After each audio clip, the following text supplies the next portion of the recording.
اردن کے بادشاہ شاہ عبداللہ دوم ابن الحسین 2 روزہ سرکاری دورے پر آج پاکستان پہنچیں گے۔ اردن کے بادشاہ وزیر اعظم شہباز شریف کی دعوت پر پاکستان کا دورہ کر رہے ہیں۔ دورے کے دوران شاہ عبداللہ دوم صدر پاکستان اور وزیر اعظم سے ملاقاتیں کریں گے۔ دونوں برادر ممالک کے درمیان 2 طرفہ تعلقات پر بات چیت ہوگی۔ ایوان صدر میں خصوصی تقریب منعقد ہوگی۔ شاہ عبداللہ دوم کو پاکستان کا اعلیٰ ترین سول ایوارڈ عطا کیا جائے گا۔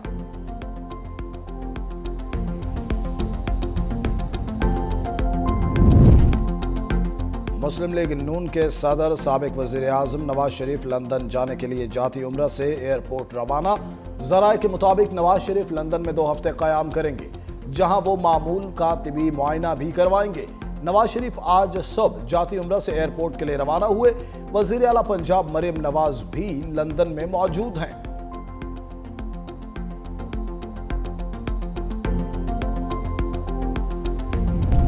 وزیر اعلیٰ سندھ سید مراد علی شاہ اور سینئر وزیر شرجیل انعام میمن کا پیپلز پارٹی کے سینئر رہنما لال بخش بھٹو کے انتقال پر اظہار افسوس۔ وزیر اعلیٰ سندھ مراد علی شاہ کا کہنا تھا، لال بخش بھٹو بہترین انسان اور پارٹی کے سچے کارکن تھے۔ سینئر وزیر شرجیل انعام میمن نے سینیٹر ندیم بھٹو سے ان کے والد کے انتقال پر اظہار تعزیت کیا، گہرے دکھ اور افسوس کا اظہار کیا۔ کہا، پارٹی قیادت اور کارکن غم کی گھڑی میں ندیم بھٹو کے ساتھ ہیں۔ سٹار بلے باز بابر اعظم نے قومی ٹیم کی جیت میں اہم کردار ادا کیا۔ دوسرے ون ڈے میں سری لنکا کے خلاف بابر اعظم کی شاندار سنچری 102 رنز بنا کر ناقابل شکست رہے۔ بابر اعظم 26 ماہ بعد سنچری بنانے میں کامیاب ہوئے۔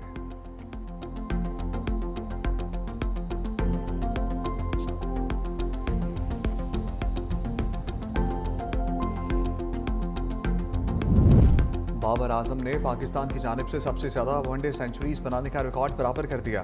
سری لنکا کے خلاف دوسرے ون ڈے میں سینچری سکور کر کے بابر اعظم نے سعید انور کا قومی ریکارڈ برابر کر دیا۔ سعید انور نے 244 اننگز میں پاکستان کے لیے 20 one day international century score کی تھیں۔ بابر اعظم نے صرف 136ویں اننگز میں اپنے ون ڈے کیریئر کی 20ویں one day international century score کی۔ بابر اعظم کم سے کم اننگز میں 20 سینچریز مکمل کرنے والے تیسرے کھلاڑی بن گئے ہیں۔ اس سے قبل جنوبی افریقہ کے ہاشم آملہ نے 108 اور بھارت کے وراٹ کوہلی نے 133 اننگز میں 20 سینچریز سکور کی تھیں۔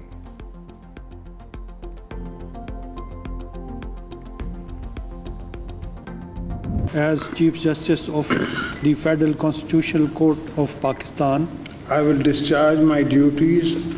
I will discharge my duties.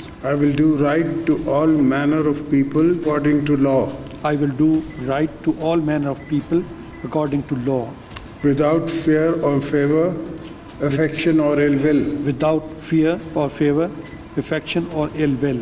May Allah Almighty help and guide you. Ameen. May Allah Almighty help and guide me. Ameen. Justice Aminuddin وفاقی آئینی عدالت کے پہلے چیف جسٹس بن گئے۔ صدر مملکت آصف علی زرداری نے حلف لیا۔ Justice Aamer Farooq, justice Hasan Azhar Rizvi, justice Ali Baqar Najafi نے حلف بھی اٹھا لیا۔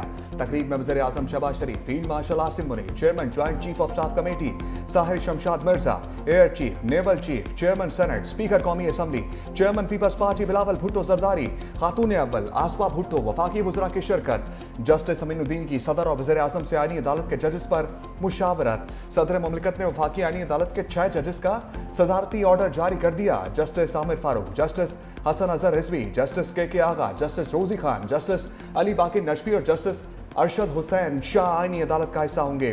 جسٹس کے آغا کل وفاقی آئینی عدالت کے جج کا حلف اٹھائیں گے۔ سپریم کورٹ کی جج جسٹس مسرت ہلالی کا آئینی عدالت کا حصہ بننے سے معذرت۔ جسٹس مسرت ہلالی نے صحت کے مسائل کے سبب معذرت کی۔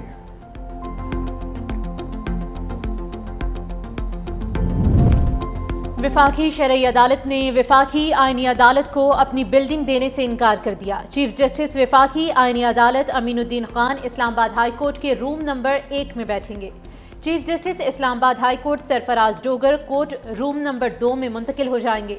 وفاقی آئینی عدالت کے چیف جسٹس امین الدین کا پہلا حکم جاری۔ سابق ڈسٹرکٹ اینڈ سیشن جج محمد حفیظ کو رجسٹرار آئینی عدالت لگا دیا۔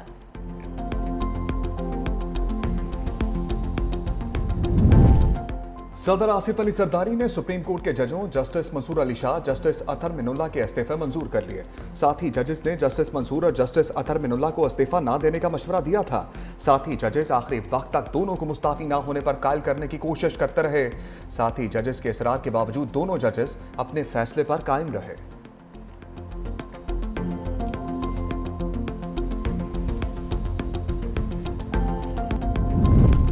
پاکستان کالعدم ٹی ٹی پی سمیت کسی دہشت گرد گروپ سے کوئی مذاکرات نہیں کرے گا۔ افغان رجیم اپنی سرزمین پاکستان کے خلاف استعمال ہونے سے روکے۔ ترجمان دفتر خارجہ طاہر اندرابی کی ہفتہ وار نیوز بریفنگ۔ کہا پاکستان تمام مسائل کا حل بات چیت سے چاہتا ہے، مگر افغان رجیم سے مذاکرات کے دوران دہشت گردی میں اضافہ ہوا ہے۔ افغان رجیم کے دعوے کھوکھلے نعروں کے سوا کچھ نہیں۔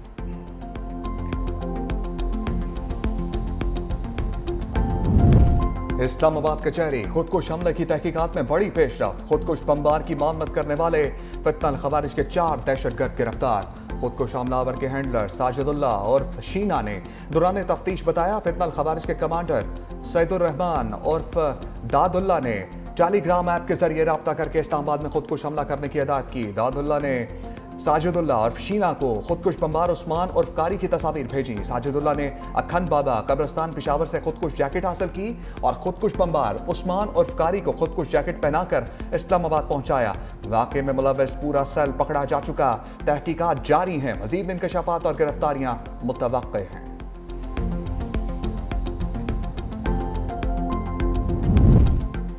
گورنر خیبر پختونخوا فیصل کریم کنڈی کی فیڈرل جوڈیشل کمپلیکس آمد۔ کچہری میں دہشت گردی کے واقعے کی بھرپور مذمت۔ بار عہدیداران سے اظہار تعزیت، شہداء کے لیے دعائے مغفرت کی۔ میڈیا سے گفتگو میں کہا کہ اسلام آباد کچہری میں دہشت گردی کا واقعہ افسوسناک ہے۔ پاک فوج نے وانا کیڈٹ کالج میں دہشت گرد حملہ ناکام بنایا۔ جب ہم اپنے سے بڑے دشمن بھارت کو شکست دے سکتے ہیں تو یہ مٹھی بھر دہشت گرد کیا چیز ہیں؟ افغانستان بھارت اور اسرائیل کے ہاتھوں میں نہ کھیلے۔ امن کی خواہش کو ہماری کمزوری نہ سمجھا جائے۔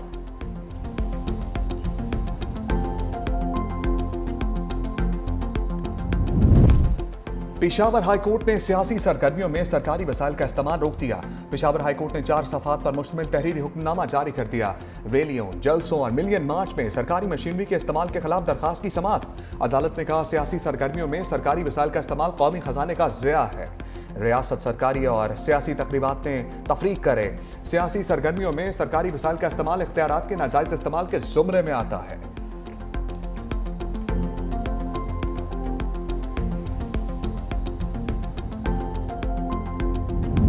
لاہور میں اسموک کی شدت میں اضافہ۔ لاہور دنیا کے آلودہ ترین شہروں کی فہرست میں دوسرے نمبر پر آ گیا۔ Air quality index 199 record. Karachi میں بھی اسموک کی صورتحال میں بہتری، عالمی فہرست میں 17ویں نمبر پر چلا گیا۔ طبی ماہرین کی شہریوں کو ماسک پہننے کی ہدایت۔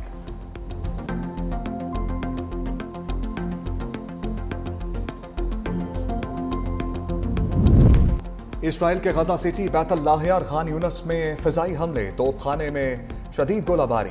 اسرائیلی فوج نے گولیاں مار کر 2 بچوں کو شہید کر دیا۔ ادھر مقبوضہ مغربی کنارے میں اسرائیلی آبادکاروں نے ایک مسجد کو آگ لگا دی۔ مختلف علاقوں سے 25 فلسطینی بھی گرفتار۔ غزہ میں اجتماعی قبر سے مزید 51 لاشیں برآمد۔ خان یونس سے اسرائیلی ارغمالی کی لاش برآمد، اسرائیل کے حوالے کر دی گئی۔ امریکہ کا سلامتی کونسل سے جلد از جلد ٹرمپ امن منصوبے کی حمایت کرنے کا مطالبہ۔ واشنگٹن نے اپنی مجوزہ قرارداد کا مسودہ کونسل کے 15 اراکین کو بھیج دیا۔